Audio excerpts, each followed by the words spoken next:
What's the most weird, terrifying confession you've heard from someone that was drunk? Bartender here. So many stories. Probably most terrifying is the woman who came into my bar years ago and had 2 shots and a drink and was real quiet for the first hour. Then she called me over and asked if I could call the police. I said what was the problem. She then told me that she had just stabbed and sliced the neck of a mugger in the alley and wanted to make sure he was dead first before she reported it. Note: police were called. Mugger found dead. Woman not arrested or charged. She denied ever telling me that she wanted to wait an hour before calling the police, claimed that she had passed out in the alley and woke up, then came into the bar in shock. My friend drunkenly told me his mother molested him when he was a kid, and I am the only person who ever knows. Instantly understood why sometimes he doesn't want to be at home alone with his mom at times. Casually mentioning that an ex-boyfriend arped her, then promptly attempting to sexually assault me. You could say I was caught off guard. I had a neighbor. She was young and a serious alcoholic. She'd been a nurse before I met her but was under some type of investigation because pills at her job had gone missing. One night she was super drunk and told me that she had put pillows over some of the elderly patients' faces and suffocated them because she couldn't stand to see them suffer anymore, bed sores and just in pain. I asked her about it when she'd sobered up and she denied saying that to me. She passed away about 3 years ago, so I'll never know if what she said was true or not. That they steal money from passed out drunk hookups. That's the last time this person came to hang out at my place. My now ex-girlfriend confessed to having to wipe my ass after I drunkenly took a dump during post-21st birthday shenanigans. Amuses me now, but I was embarrassed for a long time after. I know you'll never love me. I wish I had arped you that time we were alone in a room. While we were both drunk and kinda alone at another party. My friend through 20 years broke down in the middle of a bar and told me. A guy from our high school class arped her at a party in 10th grade. And none of us heard her cry from the room upstairs. This happened to me once. By 3-5 dudes at once. Still haven't told anyone. I'm too scared not to be believed. I think it's my scariest memory. It still gives me panic attacks if I think of it and don't immediately distract myself with different thoughts actions. Once. A dude wearing a Tigger costume walked into a Halloween house party I was in. It was like 4 AM, so we were all already smashed. He sat on my lap and tried to convince me that I am a trans guy, and should transition and date him. Then he told me in detail how he violently hates his mum and exactly how he would like to murder and dismember her. He then also tried to convince me that I hate my mother, I do not, and I should kill her. When I said no, he yelled at me, left through the front door and threw himself down the stairs. He was fine. I work at a bar and our staff had a huge problem with heroin a couple years ago. It was to the point that management was regularly having to sweep the bathroom for needles. Anyway, one of the guys was a friend of mine and I thought he was an overall good guy despite his crippling addiction. One night we were having a few drinks after work and he got a little too drunk and admitted that a couple months prior he had bought stuff from someone he didn't know and didn't trust, so he called up a girl he'd used with before and told her he had stuff and could he come over. He let her go first and she immediately had a terrible reaction to whatever was in the drugs. Seizing and ODing in front of him. He left her house without notifying the police or trying to help. He OD'd himself a couple months after. Holy shit. So not only did he use her to test his drugs, but didn't even call it in when she OD'd. True scum of the earth behavior. My male best friend at the time confessed me while drunk that he wanted to abuse my female best friend and that just the idea of it made him hard. Since the only way to get to her was with my help, he insisted that it would be great for us 3 to go to a separate room. We were at a party. He said that while he was with her I could either watch or join them since I was also pretty F-cable. Of course. I told him to go to hell. I grabbed my best friend and we both left the party. Needless to say, I broke ties with him and he can't get close to us. The 3 of us were 17 at the time. Not me, but a friend. He was out with a girl he didn't know too well and they got drunk. She said she was initiated into a gang. They just collected stray people they didn't know. Took them to a warehouse. Beat them up. And when they were thoroughly beaten broken down, she and the other recruits administered an overdose of heroin. Killing them. There are weird people out there. You need to be careful. Not long ago my friend was outside for a smoke at a small house party and a girlfriend of a mutual friend came up to him and decided to let him know that she had gotten an abortion earlier that week. She didn't even introduce herself. Just went straight to that. This is a doozy. I was about 22 and went out drinking with my co-worker who was the same age. We're both women. And she asked me if I ever looked at PRN. I said sure. She said she'd stumbled across some child pornography and it confused her because the kids looked like they enjoyed it. So she looked up more to find out if it was really so bad. I freaked out and tried to explain that it was illegal to look at and that children can experience sexual pleasure while being damaged. She clearly thought she was just innocently researching the subject and didn't seem to understand why I was so upset.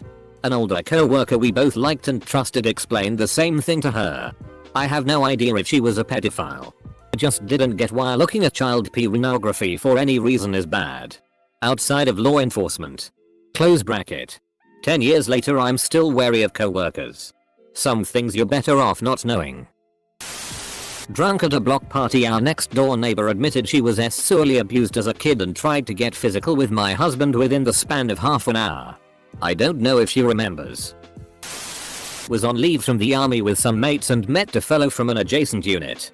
We all proceeded to get good and drunk when the fellow from the other unit told us about how he fabricated an after-action report because he had killed a local and reported that he felt threatened. We discussed it the next day when sobering up and ran it up the chain of command. Turns out he never actually did what he claimed to do, but was probably thinking about it and described his plan to us in a way that made it sound like he'd already done it. About 2 weeks later Scuttlebutt said that he was quietly sent to another base for reasons. My parents were both drunk and got in a fight which escalated their emotions apparently. And my stepdad had a mental breakdown due to the situation and came in my room to vent about it. And basically admitted to me that when he was 16 he got a girl pregnant and they had my stepbrother. And choked her during an argument. She didn't press charges because her mother said don't ruin his life over it. So that's how he got away with it. After that he started talking about how he's actually killed people and how he's really about that life. Spent his teenage years hustling and selling drugs and never got caught cause he had a fake idol some shitty. All the years I've known this guy we barely talked and he threw all this at me one random night where I barely knew what was going on lol. My uncle told a bunch of strangers in a bar that if I wasn't his niece he would totally bang me. Bit awkward. My ex-boyfriend told me that his high school girlfriend was sexually assaulted by her doctor. He burned that doctor's office to the ground in the middle of the night. Was making out with a drunk girl and she wanted to FCK and she said she was on birth control. We didn't FCK cause I didn't want to have sex with a drunk girl. 2 weeks later we're both sober and she wants to hook up but she wasn't on birth control so I had to get condoms. Later on that night she told me she hasn't been on birth control in months. Bullet dodge because you are a decent human being. Good job. I was an accident. Usually my mom says like oh I always wanted kids and wanted to get pregnant young. But nope. During a wine-filled rant about life she revealed I was, in fact, an accident. I kind of figured. She was 17. When I was 16 I had a job as a dishwasher at a local bar. So being around drunk people was sort of the norm for me. Though one day Steve, who is like a 50-something-year-old guy who works in the kitchen with me, comes and gets drunk on his day off. No big deal. Go ahead. It got weird though when he came into the kitchen and cried to me about how his boyfriend left him. And how good I could make him feel if I gave him a quick blowjob. Of course this caught me way off guard as I was 16 and I'm not even homosexual. So I just left the kitchen and found other stuff to do. I didn't really want to talk to Steve after that. I quit the job shortly after anyway. Drunk girl that was hitting on me randomly went on a rant that it was unfair that her friend has slept with 30 odd people and was STD free. Yet she had only slept with like 15 and ended up with herpes. I mean, what was I meant to do with that? You know. I was drinking with some of my floor mates in college and one of the girls, whom I've never had a real conversation with before, starts telling us about how her uncle molested her when she was a child. Had no idea how to react. Last night I was at a comedy club. It was the 9-11 set. Due late enough that most people had probably had dinner and some pre-show drinks. This one couple was seated at the front center table. Literally at the base of the mic stand. Through 3 different comedians he's hooting and hollering. Clapping at everything. Laughing at jokes during the setup, etc. Classic drunk distraction. So finally the 3rd comedian decides to lay into him a bit. He claims to have been together with the woman for 20 years. She corrects him. 6 months. When asked about his job, he claims to be in the miracle business. She corrects. Real estate. When asked about having troubles in relationships, he brags. Really, that he went to prison for 3 years for selling 200 pounds of weed each month.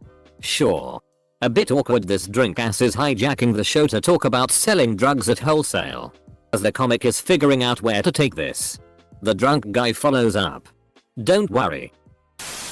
A college friend was helping me clean a gash on the back of my head and was drunkenly trying to make me feel better. She did this by telling me about a time she had messed with her ex-boyfriend by blowing on his dick when he asked her to blow him. He responded by smashing her head through a glass table. This wasn't just alcohol, I think. But I might have heard a guy confess to deliberately driving his car into a canal to destroy the evidence. He was trying to destroy the canal that he had drowned someone in. In 2006 my mom's boyfriend told me he killed a man and told me how he did it. He told me it was the best way to kill a person and I needed to know for self-defense. My mother had allowed us to have a party at her house and we were all pretty drunk at the time. The story gets really weird weeks later when my friend is over and she has a picture of her deceased father on her keychain. My mom's boyfriend freaks out and takes me aside and explained that was the man he killed years ago. I was always under the assumption that he was just found dead from like a heart attack or something, but actually he was murdered the same way my mom's boyfriend described to me. I researched a little and found that it was in fact a cold case from about 2000 or 2001. I called the tip line number and told them what I knew, but as far as I know nothing ever came of it. My mom's boyfriend is dead now and I still believe he murdered my friend's dad. A story as told to me by my boss. His neighbor passed away from brain cancer. She had been fighting it on and off for about 15 years. Because of the chemo for all those years she had been unable to conceive, but she and her husband wanted a family. They decided to adopt. They adopted a 6-month-old boy that had come from a troubled home. I didn't get more details than that. The kid is about 10 years old now and has all kinds of issues. He is suspected of killing his puppy. He hurts and bullies my boss's son. Stories of a budding sociopath. After the wife passes away, my boss went over to his house for some company. The guy gets pissed up and confesses to my boss, I gotta get rid of Nathan, the adopted son. He says he never bonded with him and he doesn't want to deal with him anymore now that the wife is gone. I heard you have the biggest dick from your friend group. Just because I don't have any friends. Having some drinks at my friend's house with her fiance. I've met this dude twice at this point. We were in the middle of a beer pong game when he says he has a confession. He then goes into a room and brings back this giant dildo. He proceeds to tell his fiance and myself he bought it because he likes to stick it in his ass while jacking off. I laugh instantly because I think the whole thing is a joke. I mean, why the FCK would you tell a stranger this? My friend, his fiance, goes to crying hysterically and I realize it is not a joke. He says he has had it for a few years now and has always wanted her to know, and he felt this was the perfect opportunity. I spent the rest of the night convincing my friend he still loves her and that doesn't change who he is. I mean, come on. Everyone has their fetishes. I do not judge in any way. But keep them private and to yourself and your significant other. This is a less weird and more funny story my uncle heard. But I feel it's worth posting here. A few guys were drunk one day, so they decided to go about messing around and moved all the markers in the ground on a construction site for a big building. Apparently, nobody noticed until after construction had been completed. And the construction company had to knock the whole thing down and rebuild it. They probably only admitted this to my uncle because they were drunk when they told the story. I had been talking to a guy for a while. He was friends with my best friend. He had a crazy ex-GF who was trying to pin a bunch of shit on him and called him abusive, etc. I didn't believe it because he was cute and I was young and dumb. One night we were over at my best friend's place drinking. And later on in the night when we all went to pass out, me and him in guest room, he started telling me how everything she said was true. And how he had put his hands around her neck and did all this other shit. The next day he didn't remember anything and kept trying to kiss me etc. I told my friend what had happened and we never spoke to him again after that. Also, his ex ended up pressing charges. So thankfully there was a little justice there. This guy I used to buy drugs off of did some cocaine and told me how he left some girl to die of an OD one time. I ghosted him immediately. A good friend of mine started crying out of nowhere and said he had cancer. I was so shocked and felt horrible. But I was very grateful he told me cause he said he had been hiding it for months. Turned out he was full of shit. Next day he didn't remember a thing and had no idea what I was talking about. I had an ex-boyfriend tell me he was RP'd by a family member while we were rolling on ecstasy. I was not ready for that and it kept me up for years just thinking about what he went through. I was out with a group of friends and one of the girls started asking what our or kinks are. It went around the table. Pretty normal stuff like candles and bondage. Then it got to one guy and he just growled out the word kids. After some clarification and resisting the urge to punch him, I just left. Seriously. What do you do in that situation? You don't resist the urge to punch him. So not terrifying at all. But weird. Met a guy who had a f***ing sweet home. Had a horde of futuristic tech. Including a fingerprint reading front door lock, considering this was like 10 years ago. And it wasn't a rich area. It was a big deal. He drunkenly told me he got paid a 6-figure salary to go into huge multinational companies and tell them what looked shitty. He didn't even have to say what to do instead. He wouldn't tell me how I could also do this job. Not a confession I heard. But one I told when I got too drunk. I was telling my friends how I missed my friend who died in a car accident and I told them I was trying to suppress my feelings during the funeral. Next thing you know I was bawling my eyes out and saying he didn't deserve to die at 19. Still remember my friends trying to calm me down but I missed him like he was my brother. Still do even after I sobered up.